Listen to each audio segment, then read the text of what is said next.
What's up, everybody? Ravenlok is a charming action-adventure title developed and published by Cococucumber. In it, you'll take on the role of a little girl who passes through an old mirror in the barn and ends up in a magical land that very much honors Alice in Wonderland. The game takes no time in throwing you into action.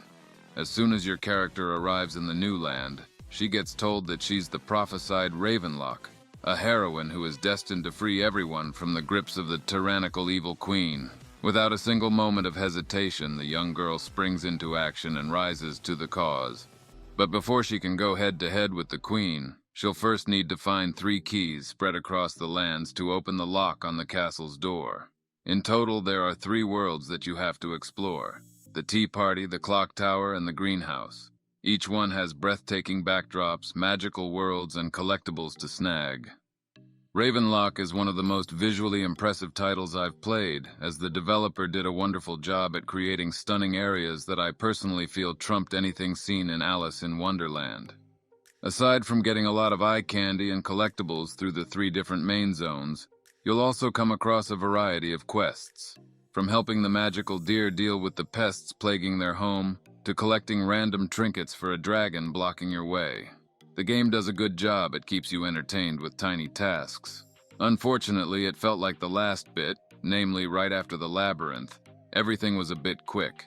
No more interesting quests or puzzles, just a very A to B and you're done type of deal. Whilst it was a bit disappointing to see the last bit of the game feel rushed, I'm not completely unhappy about it. I clocked in at about 6 hours, and although that's a bit short, I genuinely think the game benefited from not dragging it out. The straightforward puzzles, easy combat, and simple story were all entertaining and charming enough for a short title. But it all might have become too boring had it gone up to 10+ hours.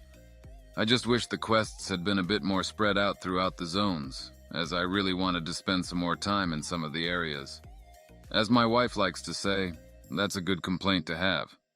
As for the combat, although the abilities were quite fun and the bosses had some spectacular designs, it was a bit clunky at times. One of the smartest decisions the developer made was to lock the screen looking forward.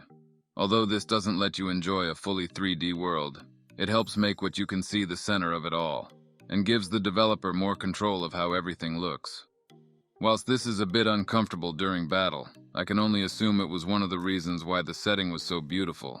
Intelligent budgeting. That being said, considering each boss would take you to an arena, it might have been a good idea to unlock the camera in those battlefields to make the fights more fluent. And lastly, I wanted to touch on the design of the game. Again, I know, I'm just completely smitten. Aside from the colorful voxel graphics and magical areas, the game has some pretty decent music.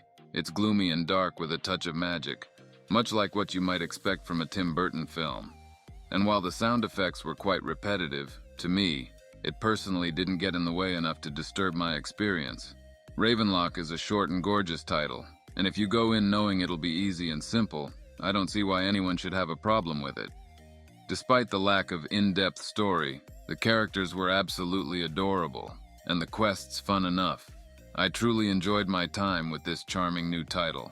However, I did get stuck at one point as I didn't realize that a crucial item could be interacted with, since it needs to be approached from a specific angle.